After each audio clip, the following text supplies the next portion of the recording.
Hello नमस्कार दोस्तों। मैं अमित गोस्वामी आप सभी का हमारे यूट्यूब चैनल पर स्वागत करता हूँ। बात करेंगे एसएससी सीजीएल 2024 और 12 सितंबर और तीसरी शिफ्ट में जो आपके क्वेश्चन पूछे गए थे उनको हम यहाँ पर कवर करने वाले हैं। आने वाली शिफ्टों में वीडियो आपके लिए महत्वपूर्ण होगी क्योंकि क्वेश्चन के रिपीट होने के चांस भी रहते हैं। नहीं तो जो आपको इम्पोर्टेंट फैक्ट साथ में बताए जाते हैं वहाँ से आपका प्रश्न आ ही जाता है। चंदावर का युद्ध पूछा गया था, तो चंदावर का युद्ध ये हुआ था 1194 ईस्वी में। तो ये हुआ था आपका जयचंद और मोहम्मद गौरी के बीच। तो कल की वीडियो में मैंने आपको बताया भी था 1191, 1192 और 1100 आपका 94। 1191 में तराइन का प्रथम युद्ध जो मोहम्मद गौरी और पृथ्वीराज के बीच हुआ था।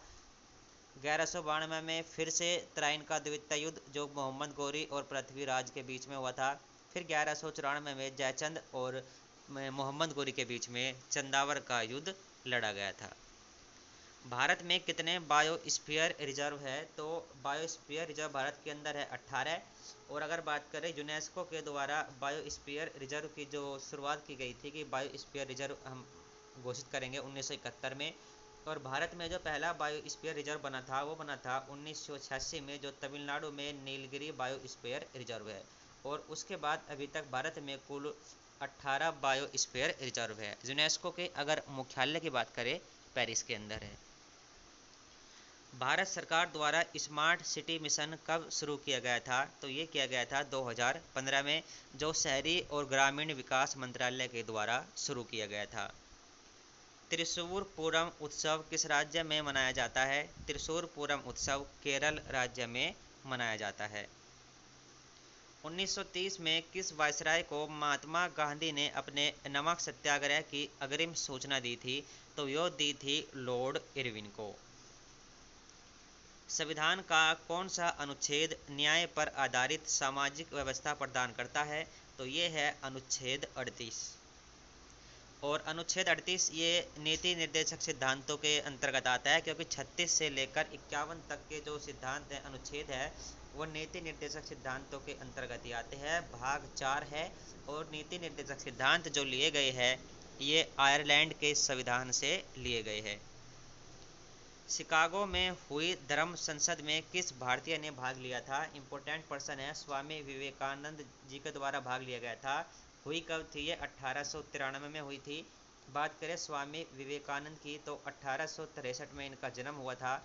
और इन्होंने रामकृष्ण मिशन की शुरुआत की थी या स्थापना की थी। और इनके जो गुरु थे वो थे रामकृष्ण परमहंस। जनगणना 2011 के अनुसार किशोरों की आयु वर्ग का अंश कितना है? यानी कि पूछा गया था, चाहे वो मेल हो या फीमेल हो, 10 से 19 वर्ष तक के जो एज है इनका कितना प्रतिशत है भारत की जनगणना में या भारत की जनसंख्या में? तो वो था 20.9%। द्रव्यमान के संरक्षण का नियम किसने दिया था? तो ये दिया गया था लेवोजियर के द्वारा। यानी कि द्रव्यमान को न तो नष्ट किया जा सकता है और न ही बनाया जा सकता। जियामउद्दीन डागर किस वाद्य यंत्र से संबंधित है? तो ये बजाते थे रुद्र वीणा। पृथ्वीराज रासो किसके द्वारा लिखी गई एक पुस्तक है? तो ये चंदबट दाई के द्वारा लिखी गई पुस्तक है। आई थिंक क्वेश्चन रिपीट हुआ है क्योंकि ये कल भी पूछा गया था। सबसे ज़्यादा वुमेन एशिया कप क्रिकेट जीतने वाली जो टीम है वो कौन सी है? तो सबसे ज़्यादा वुमेन एशिया कप क्रिकेट जीतने वाली टीम है भारत की टीम है। तो ये भी आपको याद रखना है। इसके बाद श्रीलंका का नाम आता है। और ये प्रश्न थे जो आपके एग्ज़ाम में पूछे गए थे। और जैसे ही और भी प्रश्न मिलेंगे आज की शिफ्ट के तो आपको बताया जाएगा। ये कल की शिफ्ट थी 12 सितंबर वाली। फिलहाल इस वीडियो में इतना ही। Thank you.